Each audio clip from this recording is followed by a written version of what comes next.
ahụ nke si n'aka Fino Fino kpọrọ ya ezege mana nwoke wụ na ezege onye ka nji wee ji obere ezumike maka na ihe a ka esi na manager ya mere ọ bụrụ obere ihe ndị wee ezege na-eme ụdị ihe ahụ ndị na-ekpute siki ọha na-eme ụdị ihe ahụ mana nke a wee were ya mana aka ọzọ nji ebekwute unu bụ mana ọtụtụ ihe na-eme gbasara n'etiti ndị egwu a kamgbe Simi kwuchara ihe gbasara ndị Yahoo Boys na Naira Marley wee bido nke ya o nwere ụlọ ọrụ ndị onyonyo kpọrọ Rugged Man interview so mgbe a na-eme interview a na-agba ya ajụjụ ọnụ ewejụtụcha ya ụfọdụ ihe gbasara ihe ndị ka ịma na o nwere challenge Kiss Daniel mere ya were nke ya wee kwuo ihe gbasara ihe polisi na ndị SARS ka a na-esi eme ndị mmadụ wee kwukwa maka ndị Yahoo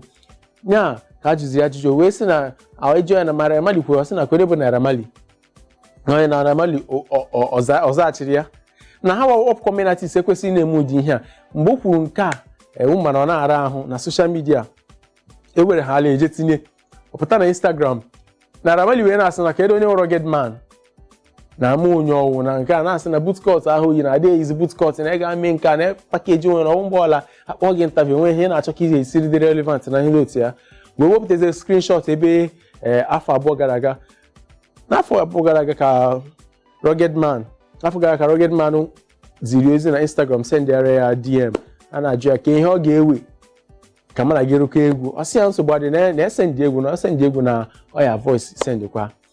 otu a ka o si wee tinye DM ahụ ebe onwezi ihe ọzọ o tinye mana ndị mana na-agwa na ihe ị na-eme unu na-apụta na-asị nka emenụ na-eti egwu na o were ihe ọzọ na-eme n'okpuru were egwu na-emechi ya n'ihu na gị kwụsị ya na ofu ụbọchị aka ya akpara gị ka wee were onye ya mana ọtụtụ ndị ekwugasịkwa okwu gbasara ya Dami Crane wee sị na ndị Yahoo a na bọọlụ na klọb nọ na Yankee ma ebe ọbụla na ha na-eme a na-eji akpọ egwu ndị be anyị ebe ọbụla wee sizie na ọ bara uru na ihe a ga-nwere ike ịkpọzi ya na ọ bụ ndị Yahoo Boys a bụ ndị na-epromote African music ha dịka influencers mana ka ihe n'uche nke ọ bụ eziokwu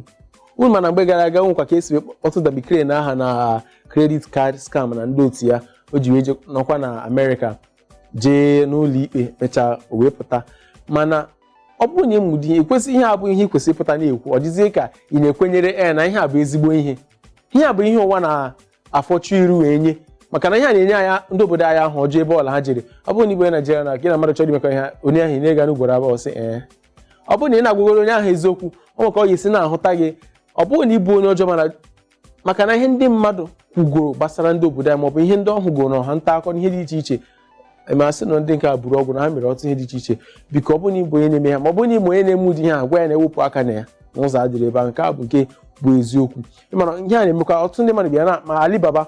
ya ma apụta kwuo na egwu a na-atụ ya iluzu followers na ọ bụrụ na ihe a bụ ihe ị na-eme na gị unfollow ya nsogbu adịrọ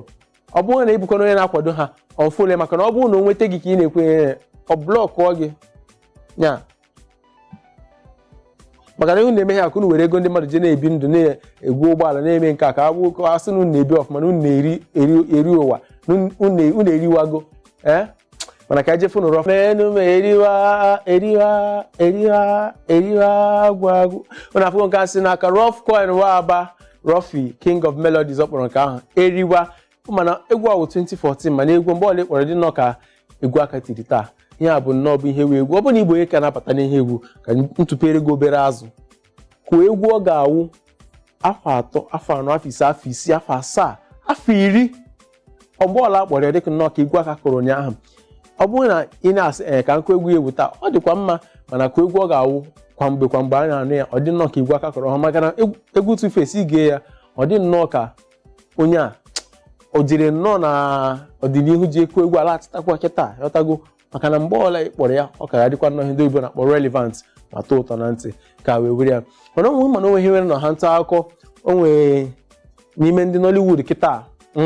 ka aka hapụgoro Tonto maka na Tonto nke dịgodi ọ na-esi nke ya ọfụma Funny Igbo n'onwe ya a na-esizi joke ya maka 9th of June ka ọ na-eme show ya ọ sị ụbọchị ahụ na ọ ga-ekwu okwu maka na asị na biskit na ọ ga-ekwu okwu ụbọchị ahụ mana nsogbu adịrọ nke a nwoke Charles Anwụrụ pụtara wee tinye ọnụ si na onye ahụ tinye Bobrisky na Nollywood ụmụ ma Bobrisky wo ha na Tonto ụta ka ha dị Tonto dike na onye ahụ tinye Bobrisky na Nollywood ka ihe ọ na-eche wee je tinye Bobrisky na Nollywood biko na ekwa kene ha ka ihe wuche obi ka ihe megide nnọọ na Bobrisky nwoke ka nwaanyị nke a wee megidego onye bụ kọmedian ịma ya Bro Solomon wepụta sị na ụlọ eweli iwe na onwe ihe ọ chọrọ ịjụ ọ bụrụ na Bobrisky jee klọb kịta ọ nọ na klọb onwe ka o si wee ṅụọ mmanya maọbụ ṅụọ mmiri ma mmiri kpaa ya biko na ajụjụ a dị mkpa ka ebe ọ ga-aga ọ na tọiletị nwoke na tọiletị ụmụ nwaanyị nke a bụkwa eziokwu Bobrisky kịta maka na ụmụ nwaanyị asị na biko iwu nwoke jewe ebe nwoke asị mba Bobrisky isi na ewuzi nwaanyị jewe ebe a jewe ebe a jewe ebe ị na-emezi ihe dịka ihe ụmụ nwaanyị na-etecha ma ihe ndị mana nke a Charles anwụrụ si onye atinye Bobrisky na Nollywood ka ihe bụ chobi gị na ihe a barụ na ikwesịghị ime ụdị ihe a ọtụtụ ndị mmadụ wepụta mmadụ dịka Etinọsa ha wee sị na nwoke a na Bobrisky ọ na-asị na Bobrisky ka adịghị nye rolu ka o mee fim na nke ọ chọrọ ịnara nri n'ọnụ na ka ihe ọ na-eme nka maka na ọ bụrụ na ọ sị na na onwere ntụpọ na onye arụrụ ala ka ọ bụ na onye asị na onye ekwula onye ajọ ọjịla na gị hapụ Bobrisky ka o mee ihe gbasara ya. Anita Joseph wepụta na-ekwukwa maka na Anita Joseph nọ na muvi ahụ na-ekwuzi na ndị ga-ekwu maka Bobrisky nke ka o nweziri folowa pụta ya sị Anita na-ewere nwaanyị n'ọkọ ma ọwụ maka na ị nọ na muvi a mere ị ga-ejipụta na-edifendị Bobrisky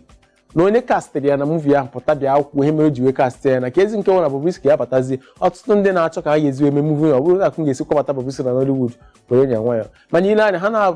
ndị ọyị ka ha wụcha Joseph Ntodike ha niile taa nnọọ ha na-esi gwari n'ime mmiri ha si owere ọya dịka azụ na-esi egwu mana ndị director na-enye ndị mmadụ rolu ma producer ịmana a na-asị na director sị mee nsogbu adị na ka mụ na-eyi ya ọ bụ na mbịa abịa afọ ya na họteelụ dị taa ma ọ bụ mbịa be ya nke ha wee ji wetara ogote ije na be director pụta na-asị na ejikwa eme nke tupu enye gị rolu jee mee ebe Bobrisky nọ